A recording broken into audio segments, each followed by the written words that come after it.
ನಮಸ್ಕಾರ ವೀಕ್ಷಕರೇ, ಎಲ್ಲರಿಗೂ ಕುಸುಮ್ ಕಿಚನ್ಗೆ ಸ್ವಾಗತ. ಇವತ್ತು ನಾನು ನಿಮಗೆ ಒಂದು ಚಟ್ನಿ ರೆಸಿಪಿ ಹೇಳ್ತಾ ಇದ್ದೀನಿ. ತುಂಬ ಜನ ಈ ತರಕಾರಿ ತಿನ್ನೋಕ್ಕೆ ಇಷ್ಟಪಡಲ್ಲ, ಅದಕ್ಕೆ ನಾನು ಇದನ್ನು ಚಟ್ನಿ ಮಾಡ್ಕೊಳ್ತೀನಿ. ತುಂಬಾ ರುಚಿಯಾಗುತ್ತೆ.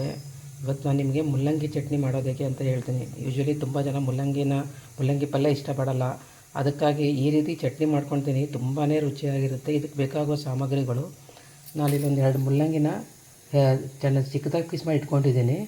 ಅದಕ್ಕೆ ಒಂದು ಚಿಕ್ಕದಾದ ಟೊಮೊಟೊ ಬೇಕು, ಮತ್ತು ಒಂದು 7ರಿಂದ 8 ಕೆಂಪು ಹಸಿಮೆಣ್ಸಿನ್ಕಾಯಿ ತೊಗೊಂಡಿದ್ದೀನಿ. ನೀವು ಬೇಕಾದ್ರೆ ಒಣ ಮೆಣ್ಸಿನ್ಕಾಯಿ ಯೂಸ್ ಮಾಡ್ಬೋದು. ನಾನು ಹಸಿ ಮೆಣ್ಸಿನ್ಕಾಯಿ ಕೆಂಪು ಇರೋ ಮೆಣ್ಸಿನ್ಕಾಯಿ ತೊಗೊಂಡಿದ್ದೀನಿ.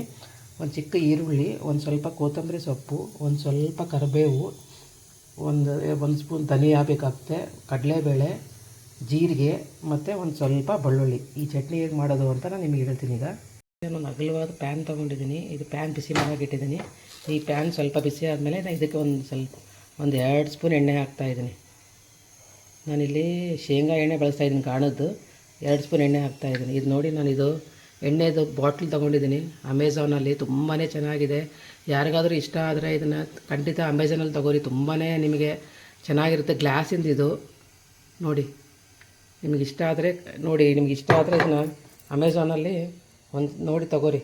ಅಮೆಝಾನಲ್ಲಿ ಇದೆ, ಇದು ತುಂಬಾ ಚೆನ್ನಾಗಿದೆ. ನಾನು 2 ಸ್ಪೂನ್ ಎಣ್ಣೆ ಹಾಕಿದ್ದೀನಿ. ಎಣ್ಣೆ ಹಾಕಿ ಎಣ್ಣೆ ಕಾದಿದೆ. ಈಗ ಇದಕ್ಕೆ ನಾನು ಒಂದು 2 ಸ್ಪೂನ್ ಕಡಲೆ ಹಿಟ್ಟು ಹಾಕ್ತಾಯಿದ್ದೀನಿ.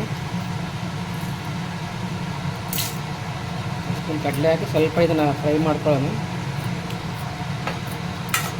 ಖಂಡಿತ ಟ್ರೈ ಮಾಡಿ. ತುಂಬ ಜನ ಮುಲ್ಲಂಗಿ ತಿನ್ನೋಕ್ಕೆ ಇಷ್ಟಪಡಲ್ಲ. ಈ ರೀತಿ ಚಟ್ನಿ ಮಾಡ್ಕೊಳ್ತೀನಿ, ನಿಮಗೆ ಗೊತ್ತೇ ಆಗೋಲ್ಲ. ಮುಲ್ಲಂಗಿ ಸ್ಮೆಲ್ಲು ಗೊತ್ತಾಗಲ್ಲ ನಿಮಗೆ. ನೋಡಿ, ಈಗ ನಾನು ಲೋ ಫ್ಲೇಮಲ್ಲಿ ಕಡಲೆಬೇಳೆ ಹುರಿತಾ ಇದ್ದೀನಿ. ಇದು ಹುರಿತಿರುವಾಗೆ ನಾನು ಇದಕ್ಕೆ ಒಂದು 2 ಸ್ಪೂನು ಧನಿಯಾ ಕಾಳು,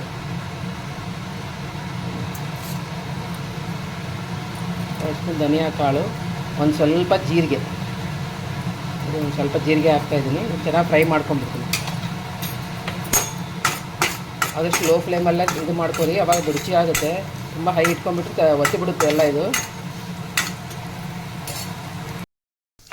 ನಾನೀಗ ಕಡಲೆಬೇಳೆ, ಸ್ವಲ್ಪ ಧನಿಯಾ ಕಾಳು, ಸ್ವಲ್ಪ ಜೀರಿಗೆ ಲೋ ಫ್ಲೇಮಲ್ಲಿ ಹುರಿತಾ ಇದ್ದೀನಿ. ಸ್ವಲ್ಪ ಅದು ಕಡಲೆಬೇಳೆದು ಧನಿಯಾದು ಘಮ ಬರಬೇಕು. ಆ ಘಮ ಬಂದಮೇಲೆ ಅದನ್ನು ನಾವು ಇದಕ್ಕೆ ಒಂದು 7ರಿಂದ 8 ನಾನು ಕೆಂಪು ಹಸಿಮೆಣ್ಸಿನ್ಕಾಯಿ ತೊಗೊಂಡಿದ್ದೀನಿ. ನೀವು ಬೇಕಾದ್ರೆ ಒಣ ಮೆಣಸಿನ್ಕಾಯಿ ಯೂಸ್ ಮಾಡ್ಬೋದು.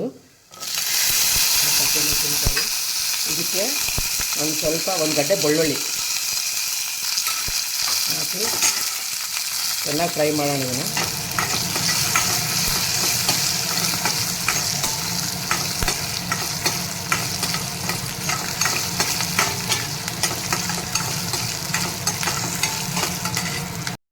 ನೋಡಿ, ಮೆಣಸಿನ್ಕಾಯಿ ಸ್ವಲ್ಪ ಫ್ರೈ ಆಗಿದೆ. ಸ್ವಲ್ಪ ಫ್ರೈ ಆದಾಗಿ ಇದಕ್ಕೆ ನಾವು ಒಂದು ಈರುಳ್ಳಿ ಚಿಕ್ಕದಾಗಿ ಹೆಚ್ಕೊಂಡಿರೋ ಈರುಳ್ಳಿ ಹಾಕ್ತಾಯಿದ್ದೀನಿ.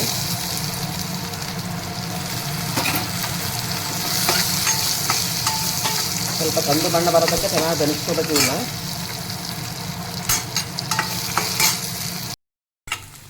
ನೋಡಿ, ಸ್ವಲ್ಪ ಈರುಳ್ಳಿ ಸ್ವಲ್ಪ ಲೈಟ್ ಬ್ರೌನ್ ಆಗೋದು, ತುಂಬ ಏನಲ್ಲ, ಸ್ವಲ್ಪ ಲೈಟ್ ಬ್ರೌನ್ ಆಗಿ ಇದಕ್ಕೆ ನಾನು 2 ಮುಲ್ಲಂಗಿನ ಸಿಪ್ಪೆ ತೆಗೆದು ಹೆಚ್ಕೊಂಡಿದ್ದೀನಿ ಚಿಕ್ಕ ಚಿಕ್ಕದಾಗಿ, ಅದನ್ನು ಹಾಕ್ತಾಯಿದ್ದೀನಿ. ಇದನ್ನು ಚೆನ್ನಾಗಿ ಫ್ರೈ ಮಾಡ್ಕೊಳ್ಳೋಣ. ಸ್ವಲ್ಪ ಇದು ಹಸಿ ವಾಸನೆ ಹೋಗೋ ತನಕ ಮುಲ್ಲಂಗಿದು ಚೆನ್ನಾಗಿ ಫ್ರೈ ಮಾಡ್ಕೊಳ್ಳೋಣ. ಇದು ಫ್ರೈ ಆಗ್ತಿರುವಾಗ ನಾನು ಇದಕ್ಕೊಂದು ಸ್ವಲ್ಪ ಕರಿಬೇವು ಹಾಕ್ತಾಯಿದ್ದೀನಿ. ಇದು ಚೆನ್ನಾಗಿ ಸ್ವಲ್ಪ ಹಸಿ ವಾಸನೆ ಹೋಗೋ ತನಕ ಫ್ರೈ ಮಾಡೋಣ ಮುಲ್ಲಂಗಿನ. ನೋಡಿ, ಈಗ ಮುಲ್ಲಂಗಿ ಹಸಿ ವಾಸನೆ ಹೋಗಿ ಚೆನ್ನಾಗಿ ಫ್ರೈ ಆಗಿದೆ. ಮತ್ತು ಕಲರ್ ಬರೋದೇನು ಬೇಕಾಗಿಲ್ಲ, ಅದು ಹಸಿ ವಾಸನೆ ಹೋಗಿ ಫ್ರೈ ಆಗಬೇಕಷ್ಟೆ. ಅದಾದಮೇಲೆ ಇದಕ್ಕೆ ನಾನು ಒಂದು ಸ್ವಲ್ಪ ಹುಣಸೆಹಣ್ಣು, ಒಂದು ಸ್ವಲ್ಪ ಟೊಮೊಟೊನೂ ಸ್ವಲ್ಪ ಹಾಕಿ. ಯಾಕಂದರೆ ಹುಣಸೆಹಣ್ಣು ಹಾಕಿರ್ತೀವಲ್ಲ, ತುಂಬಾ ಹಾಕಿಬಿಟ್ರೆ ಹುಳಿ ಆಗಿಬಿಡುತ್ತೆ ಭಾಳ. ಇದನ್ನ ಹಾಕಿ ಸ್ವಲ್ಪ ಟೊಮೊಟೊ ಮೆತ್ತಗಾಗತ್ತಂದರೆ ಸ್ವಲ್ಪ ಫ್ರೈ ಮಾಡ್ಕೊಳ್ಳೋಣ. ನೋಡಿ, ನಾನು ಟೊಮೊಟೊ ಹಾಕಿ ಸ್ವಲ್ಪ ಹುಣಸೆಹಣ್ಣು ಹಾಕಿ ಫ್ರೈ ಮಾಡ್ಕೊಂಡಿದ್ದೀನಿ. ಫ್ರೈ ಆಗಿದೆ ಇದು. ಎಲ್ಲ ಫ್ರೈ ಆದಮೇಲೆ ಇದಕ್ಕೆ ನಾನು ಲಾಸ್ಟಿಗೆ ಕೊತ್ತಂಬರಿ ಸೊಪ್ಪಿದೆ ಅಲ್ವ, ಇದನ್ನು ಹಾಕ್ತೀನಿ. ಇದನ್ನು ಫ್ರೈ ಮಾಡ್ಕೊಳಕ್ಕೆ ಹೋಗಲ್ಲ, ಹಂಗೆ ಹಾಕಿ ಇದೆಲ್ಲ ಸ್ವಲ್ಪ ಎಲ್ಲ ಆರಬೇಕಿದು. ಆರಿದ ಮೇಲೆ ಇದನ್ನು ಗ್ರೈಂಡ್ ಮಾಡ್ಕೊಂಡ್ಬಿಡ್ತೀನಿ. ಇದಾಗಿದೆ ನೋಡಿ ಇದೆಲ್ಲ. ಇದನ್ನು ನಾನು ಗ್ಯಾಸ್ ಆಫ್ ಮಾಡಿ ಇದನ್ನು ಎಲ್ಲ ಆರಕ್ಕೆ ಬಿಡ್ತೀನಿ. ಆರಿದ ಮೇಲೆ ಇದನ್ನು ಗ್ರೈಂಡ್ ಮಾಡ್ಕೊಳ್ಳೋಣ. ನಾನು ಈ ಮಿಕ್ಸಿ ಜಾರಲ್ಲಿ ಅದು ಮುಲ್ಲಂಗಿ ಏನು ಗ್ರೈಂಡ್ ಆಗಿದೆ, ಇದು ಫ್ರೈ ಮಾಡ್ಕೊಂಡಿದ್ದೀನಲ್ಲ, ಅದನ್ನು ಈಗ ಹಾಕಿದ್ದೀನಿ. ಇದಕ್ಕೆ ನಾನು ಒಂದು ರುಚಿಗೆ ತಕ್ಕಷ್ಟು ಉಪ್ಪು ಹಾಕಿದ್ದೀನಿ, ಒಂದು ಸ್ವಲ್ಪ ಬೆಲ್ಲ ಹಾಕಿದ್ದೀನಿ. ನಿಮಗೆ ಬೆಲ್ಲ ಬೇಕಂದ್ರೆ ಹಾಕೋರಿ, ಬೇಡಾದ್ರೆ ಸ್ಕಿಪ್ ಮಾಡಿ. ಬಟ್ ಬೆಲ್ಲ ಹಾಕಿದ್ರೆ ಸ್ವಲ್ಪ ರುಚಿ ಬರುತ್ತೆ ಅಂತ ಹಾಕಿದ್ದೀನಿ. ನಿಮಗೆ ಬೇಡಾದರೆ ಬಿಟ್ಬಿಡಿ. ಈಗ ನೋಡಿ, ಇದನ್ನು ತರಿಯಾಗಿ ಗ್ರೈಂಡ್ ಮಾಡ್ಕೊಂಡ್ಬಿಡ್ತೀನಿ. ನೋಡಿ ನಾನು ತರಿಯಾಗಿ ಗ್ರೈಂಡ್ ಮಾಡ್ಕೊಂಡಿದ್ದೆ, ನೀರೇ ಹಾಕಿಲ್ಲ ನಾನು. ಮುಲ್ಲಂಗಿಯಲ್ಲೇ ನೀರಿರುತ್ತಲ್ವ, ಅದೇ ಚೆನ್ನಾಗಿ ಗ್ರೈಂಡ್ ಮಾಡಿಬಿಡಿದೆ. ನೀರೇ ಹಾಕೋಕೆ ಹೋಗ್ಬಿಡಿ. ನೋಡಿ ಈಗ ತರಿಯಾಗಿ ಗ್ರೈಂಡ್ ಮಾಡ್ಕೊಂಬಿಡಿ. ತುಂಬಾ ರುಚಿಯಾಗಿರುತ್ತೆ. ನಿಮ್ಗೆ ಮುಲ್ಲಂಗಿ ಚಟ್ನಿ ಅಂತಲೇ ಗೊತ್ತಾಗಲ್ಲ ನಿಮಗೆ. ಈಗ ಅದು ರೆಡಿಯಾಗಿದೆ. ಇದಕ್ಕೆ ನಾವು ಸ್ವಲ್ಪ ಇದಕ್ಕೆ ಒಗ್ಗರಣೆ ಕೊಡೋಣ ಲಾಸ್ಟಿಗೆ. ಹುರ್ಕೊಂಡಿದ್ದು ಅದೇ ಪ್ಯಾನ್ ಯೂಸ್ ಮಾಡ್ತಾಯಿದ್ದೀನಿ. ಆ ಪ್ಯಾನಲ್ಲಿ ಅದೇ ಪ್ಯಾನ್ ಬಿಸಿ ಆಗೋ ಮುಂದೆ ಸ್ವಲ್ಪ ಎಣ್ಣೆ ಹಾಕ್ತೀನಿ. 1 ರಿಂದ 1.5 ಸ್ಪೂನ್ ಎಣ್ಣೆ ಹಾಕಿ ಸಾಕು, ತುಂಬ ಏನು ಬೇಕಾಗಿಲ್ಲ. ಅದು ಸ್ವಲ್ಪ ಎಣ್ಣೆ ಕಾದ್ಮೇಲೆ ನೋಡಿ ಎಣ್ಣೆ ಬಿಸಿಯಾಗಿದೆ. ಎಣ್ಣೆ ಬಿಸಿ ಆದಮೇಲೆ ಇದನ್ನ ಸ್ವಲ್ಪ ಸಾಸಿವೆ ಆದಮೇಲೆ ಲಾಸ್ಟಿಗೆ ಸ್ವಲ್ಪ ಕರಿಬೇವು ಹಾಕ್ಬಿಡ್ತೀನಿ ಇದಕ್ಕೆ. ನೋಡಿ ಈಗ ಸಾಸಿವೆ ಆಗಿದೆ. ಇದಕ್ಕೆ ನಾನು ಸ್ವಲ್ಪ ಕರಿಬೇವು,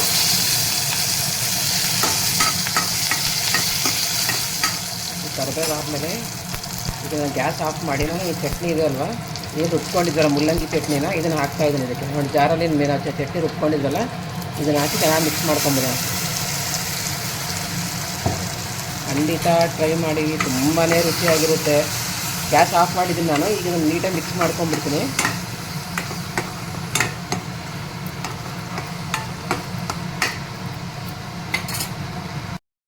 ನೋಡಿ ಈಗ ಮುಲ್ಲಂಗಿ ಚಟ್ನಿ ರೆಡಿಯಾಗಿದೆ. ಖಂಡಿತ ಟ್ರೈ ಮಾಡಿ. ನೀವು ಮುಲ್ಲಂಗಿ ಹಾಕಿ ಚಟ್ನಿ ಮಾಡಿರೋಂತ ಗೊತ್ತೇ ಆಗಲ್ಲ ನಿಮಗೆ. ತುಂಬಾ ರುಚಿಯಾಗಿರುತ್ತೆ. ಯಾರಾದರೂ ಇದನ್ನು ಚಟ್ನಿ ಟ್ರೈ ಮಾಡಿದರೆ ಕಮೆಂಟ್ ಸೆಕ್ಷನಲ್ಲಿ ಕಮೆಂಟ್ ಮಾಡಿ. ನನ್ನ ಚಾನಲ್ಗೆ ಸಬ್ಸ್ಕ್ರೈಬ್ ಮಾಡಿ. ನೋಡಿ ನಾನು ಒಗ್ಗರಣೆ ಹಾಕಿದ್ದೀನಿ, ಸ್ವಲ್ಪ ಬಿಸಿ ಇದೆ. ಇದು ಆರಿದ ಮೇಲೆ ನಾನು ಇದನ್ನು ಎಷ್ಟು ಬೇಕಷ್ಟು ಯೂಸ್ ಮಾಡಿಕೊಂಡು ಫ್ರಿಜ್ಜಲ್ಲಿ ಇಟ್ಬಿಡ್ತೀನಿ. ಇಲ್ಲಿದ್ರೆ ತಡಿಯಲ್ಲ ಇದು. ಆದಷ್ಟು ನೀವು ಉಳಿದ ಮೇಲೆ ಫ್ರಿಜ್ಜಲ್ಲಿ ಇಟ್ಕೊಂಬಿಡಿ. Thank you for watching my channel.